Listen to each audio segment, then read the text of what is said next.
Long before the world was divided by borders, politics, and endless noise, there was a quiet hillside overlooking the waters of Galilee, where thousands gathered beneath the warm glow of the morning sun. Dust drifted softly through the air as weary travelers arrived from distant villages, carrying invisible burdens heavier than the sacks upon their shoulders. Some came searching for healing, others for hope, and many simply wanted to hear the mysterious teacher whose words were spreading like wildfire across the countryside. The people expected another preacher speaking about rules, judgment, or revolution against Rome. Yet something about Jesus felt entirely different.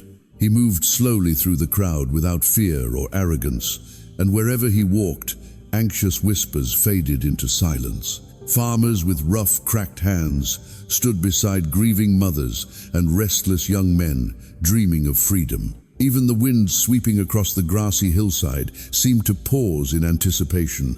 When Jesus finally sat upon a small outcropping of stone, the sea shimmered behind him like liquid gold beneath the rising sun. No royal throne surrounded him, no army waited nearby, and no temple walls separated him from ordinary people.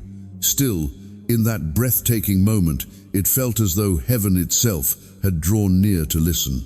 The crowd leaned closer, holding its breath, unaware that the words spoken on that hill would echo across centuries and change countless lives forever. As the silence settled over the hillside, Jesus finally spoke a word that instantly challenged everything the crowd believed about success, power, and the favor of God. Blessed. To the people gathered there, blessing belonged to the strong, the wealthy, and the respected. It was seen in overflowing harvests, healthy children, full tables, and positions of honor. In the Roman world, the powerful were celebrated, while the weak were forgotten. Yet Jesus began turning that entire system upside down with a calm authority that stunned every listener. "Blessed are the poor in spirit," he said. The statement must have felt almost impossible to understand. How could the spiritually empty be called blessed? How could those who felt broken, weak, or unworthy belong to the kingdom of heaven?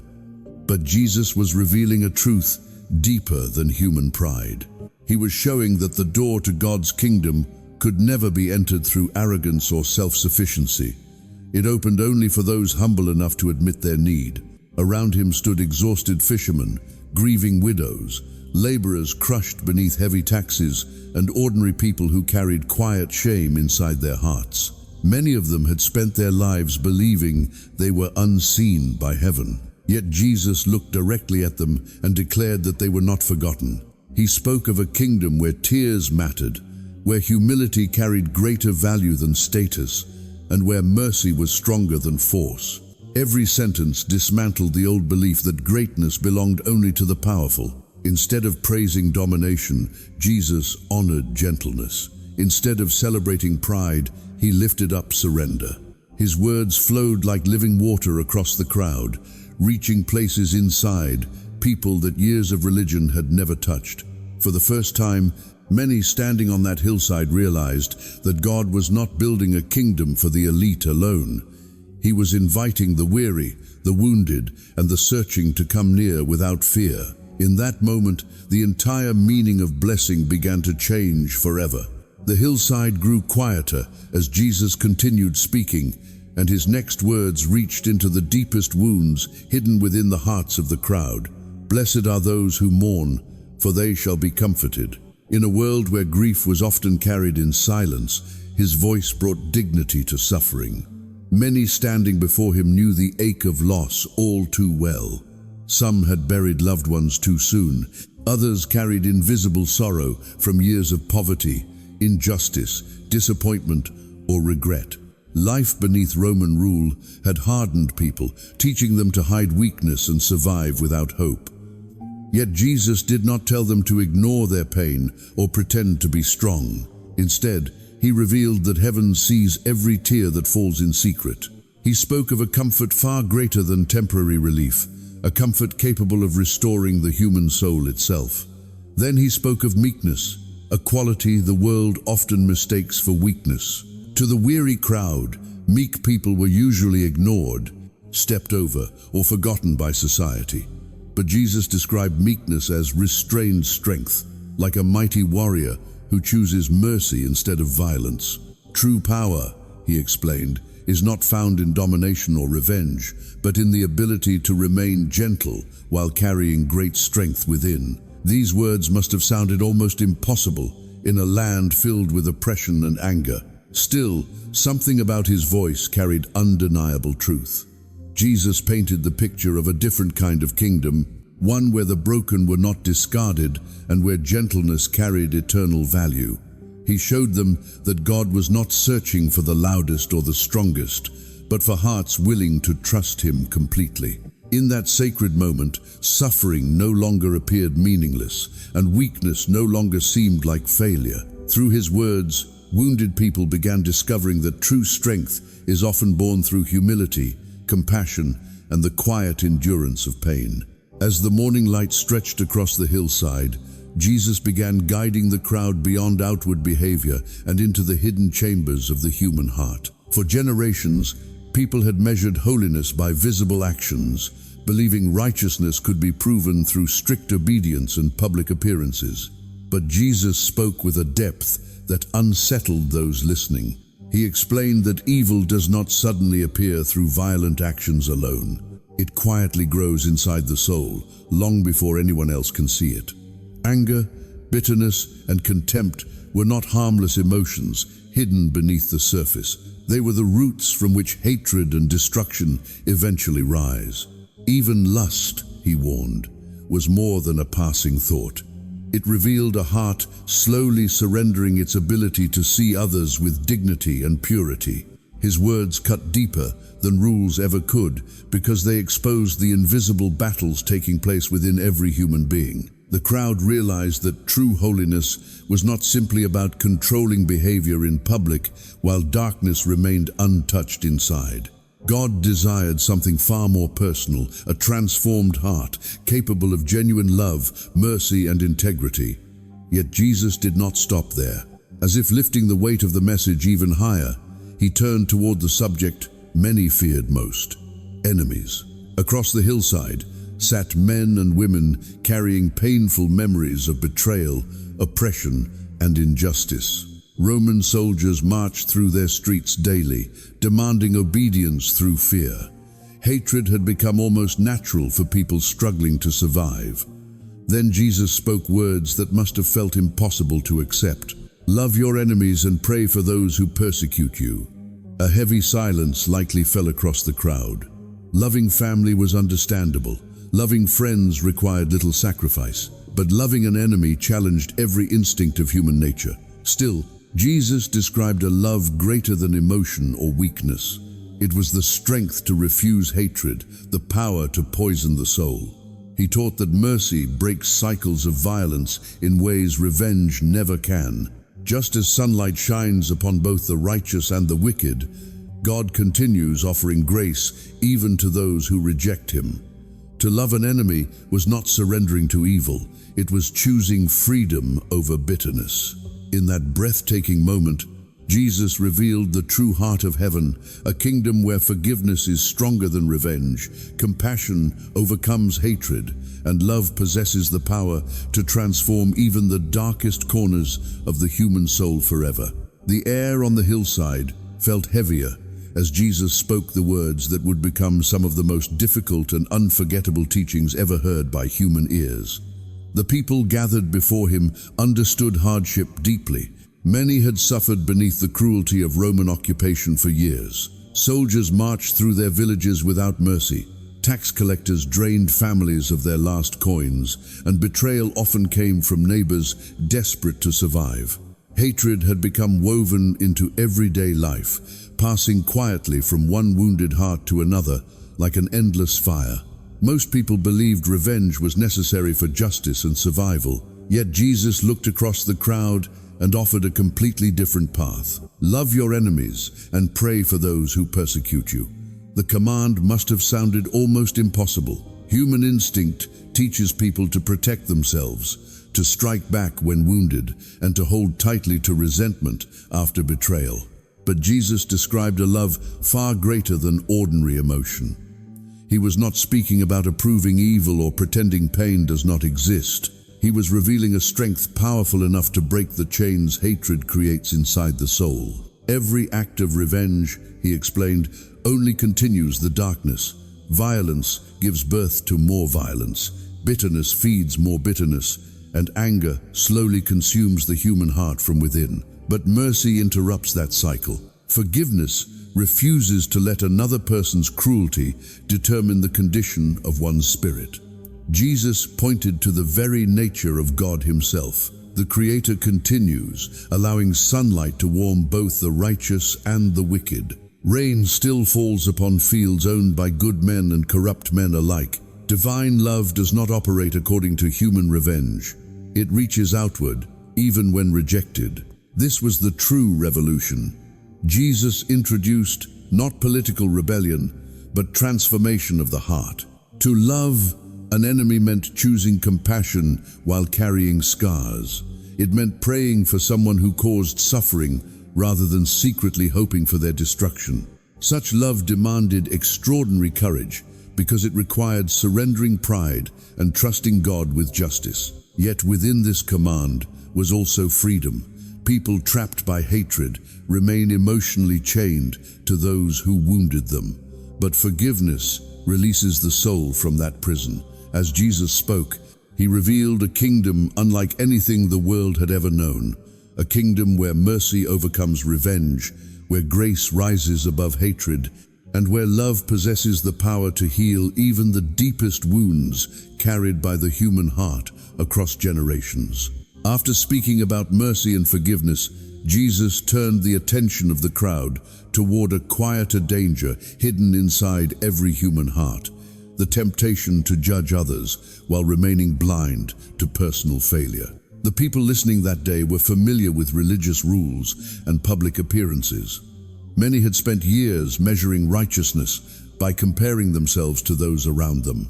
Yet Jesus exposed the emptiness of that mindset with a picture so vivid that it must have stirred both discomfort and reflection throughout the hillside.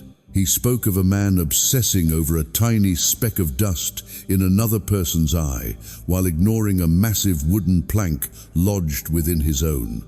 The image sounded almost absurd, yet its meaning cut deeply into the soul. Human beings often find it easier to criticize weakness in others than confront the darkness hidden within themselves. Pride quietly convinces people that someone else's failures are always greater than their own. Jesus warned that this spirit of judgment clouds the heart and destroys compassion. True wisdom begins not with condemnation, but with honesty. Before attempting to correct another person, one must first examine personal motives, hidden anger, selfishness, and hypocrisy. Only humility creates the clarity needed to truly help others with gentleness rather than superiority. Around the hillside stood ordinary people carrying invisible flaws, regrets, and private struggles known only to God. Jesus reminded them that no one stands above the need for mercy. The kingdom he described was not built upon shame or self-righteousness, but upon humble hearts willing to confront truth within themselves first. In that moment, judgment lost its power, and self-awareness became the doorway toward compassion, healing, and genuine spiritual transformation. As the tension of deeper teachings slowly settled over the hillside, Jesus offered the crowd a simple principle filled with warmth, clarity, and hope. Do to others what you would have them do to you. The words sounded gentle, almost effortless to understand, yet within them rested the foundation of an entirely different way of living. Most people naturally protect their own interests first, measuring relationships through personal gain, fear, or convenience.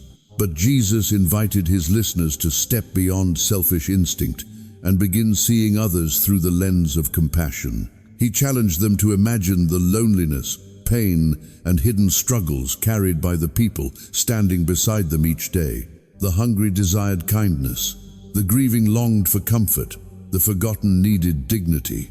Every human heart silently hoped to be treated with patience, mercy, and understanding. Jesus revealed that true righteousness is not merely avoiding harm, but actively choosing goodness even when nothing is expected in return. Such love transforms ordinary interactions into reflections of heaven itself.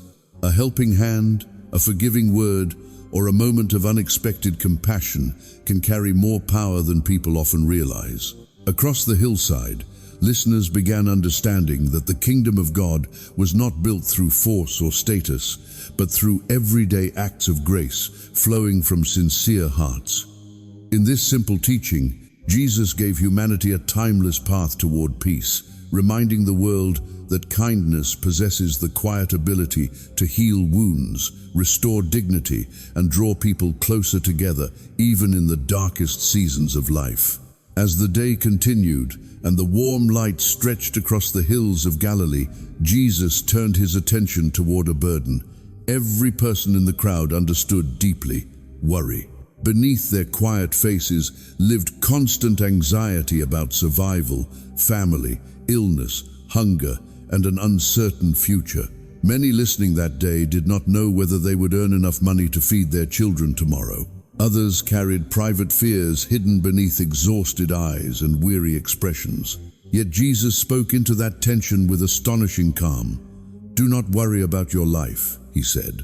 The words sounded almost impossible in a world shaped by hardship and instability. Still, his voice carried a peace unlike anything the crowd had ever known.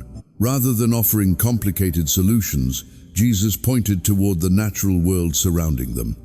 Birds drifted freely across the open sky above the hillside, untouched by fear about tomorrow's provision. Wildflowers bloomed quietly among the grass, clothed in beauty without striving for attention or control. Jesus reminded the people that if God carefully watches over even the smallest parts of creation, how much more would he care for human lives created with eternal value? Worry, he explained, cannot add a single moment to life, yet it steals strength from the present and fills the heart with fear. Human beings often exhaust themselves trying to control outcomes they cannot change, carrying invisible weights never meant to be carried alone. Jesus was not teaching laziness or irresponsibility.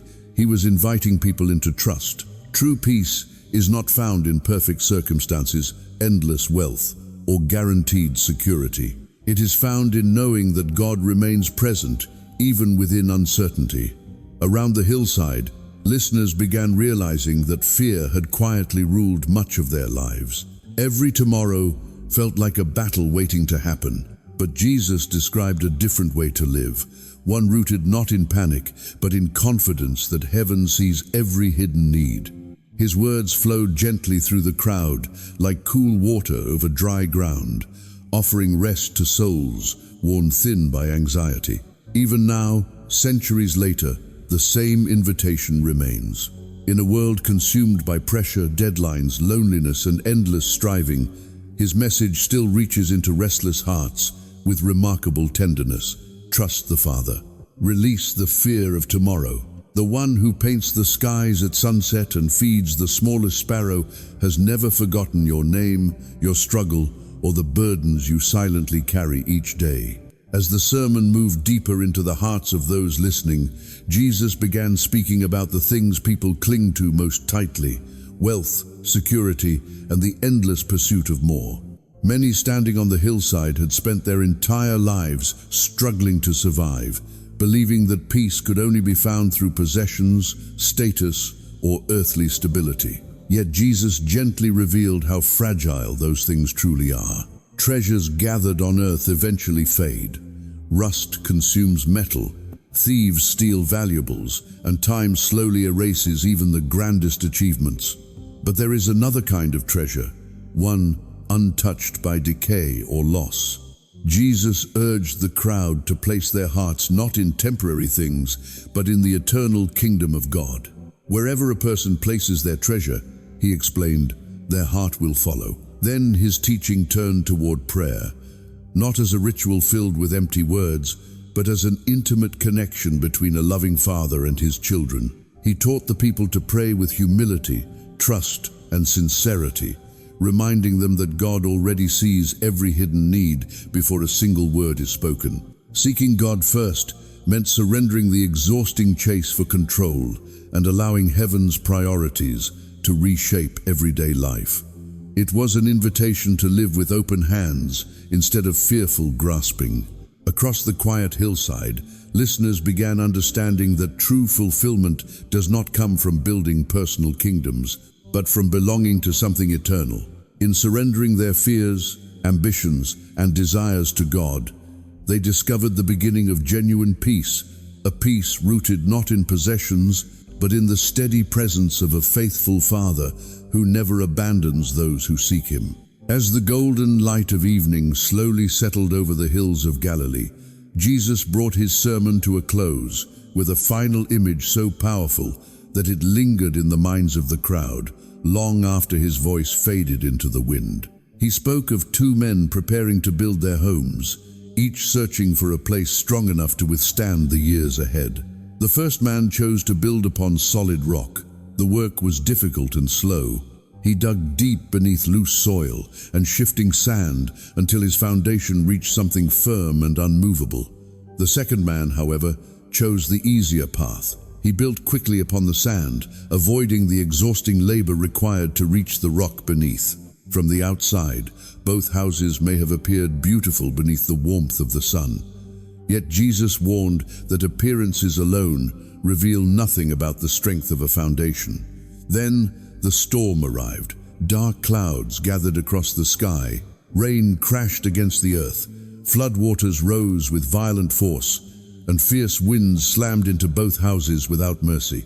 The storm did not choose between rich or poor, strong or weak. It came equally to everyone. In the same way, Jesus explained, every human life eventually faces hardship, illness, loss, betrayal, fear, disappointment, and even death itself will one day test the foundations people build upon. When the storm struck the house built on the rock, it trembled, but remained standing because its foundation reached something deeper than the surface. But the house built upon sand collapsed beneath the pressure, swept away because it lacked anything strong enough to hold it together. Through this final picture, Jesus revealed that hearing truth alone is not enough. A life becomes unshakable only when His words are lived, trusted, and carried into everyday actions. The crowd standing on that hillside understood that the sermon was no longer simply a collection of beautiful teachings. It was an invitation to choose a foundation for life itself. As the last rays of sunlight disappeared across Galilee, the people walked away, knowing they had encountered something eternal.